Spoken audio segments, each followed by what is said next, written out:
You saw the thumbnail. I'm not gonna sugarcoat it. Our Corp 4th pack reindeer Honglu is the best identity ever made, in my opinion. You may be asking what suddenly drove me to make a video like this. Well, for 1,000 subscribers, I released a short asking you guys what I should do for the special, and the top comment suggested making a video entailing what the perfect non-capstone identity is in my opinion.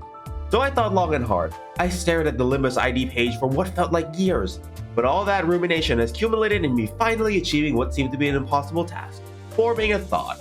I came to the conclusion that my perfect identity in regards of gameplay, story, art, animation, personal bias, and other aspects was of course our Corp Honglu. Let's start with what you'd immediately see first, the art.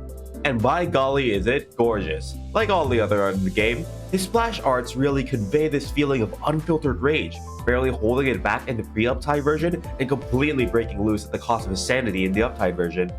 Despite having his eyebrows always furrowed, manages to convey what he's feeling really well. He has a migraine and wants to unleash it upon the world.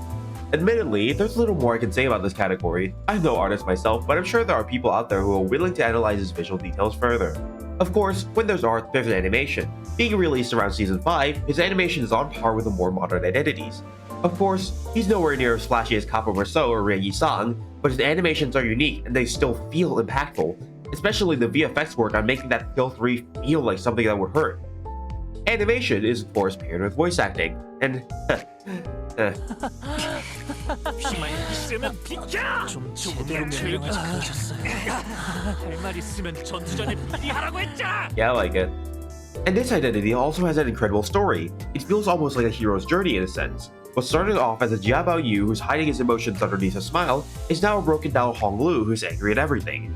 It's such an interesting contrast to the normal Honglu that we know, especially with an identity released right before his Kanto. Hell, to complete the hero's journey analogy, he even returns to H-Corp in the story, although not under great circumstances. There's also my personal bias. Charge and Sinking are two of my favorite archetypes, and R-Corp was one of my favorite factions from Ruina. This identity is something that naturally gravitates towards me. Even though I like W-Corp more, this identity makes up for that with a lot of its other points. Now, all the stuff that we've been talking about is cool and all, but let me keep it 100 with you. I'm mainly a channel focused on mechanics, and what defines a good identity is its mechanics 50% of the time, so let's get into the meat and potatoes of this video. R-Corp Honglu is an amazingly done charge DPS identity. It takes the charge potency formula of the multi-cracks and refines it into satisfying gameplay that rewards proper utilization while punishing just win rating. His main sources of charge are skill 1 and 3, with 3 giving him an insane amount of charge. He spends the charge on his skill 2 for more point power and damage, but if he doesn't spend enough, you might accidentally kill his teammate. Being a charge potency identity, he scales over time, eventually being able to trade his team killing tendencies for what's basically a secondary mode to his skill 2 that has unfocused volley but less raw damage. Being a charge identity, he also synergizes with Dimension Shredder, which gives him more charge and a once per encounter totem of undying. Overall, he's a great identity, but what kind of teams would you want to use him in? Well, he can be used in more teams than you think. Obviously, he fits well into a charge team, having mono blunt skills that can benefit from multi-cracky skill blunt fragility and just dealing a lot of damage in general. He can also somewhat be used in a sinking team. His count isn't that great, but his skill 3 is amazing. Not to mention, a skill 2 with many coins and all of the sinking is perfect for Butterfly and Echoes of the Manor. Other than that, he can also surprisingly be used in Envy Resonance teams, having a powerful Envy skill 2 and an Envy defense, and also the perfect Sin affinities to field move and Registry Heathcliff. Hell, he's a strong identity on his own. Since his conditionals are based on charge, it means that he can fulfill them regardless of what team you put him on. So even if you slot him in like a burn team or something, he'll hold his own somewhat well. There's also the inevitable Otis R-Corp Commander ID that will eventually make an R-Corp team viable, so there's that to look forward to.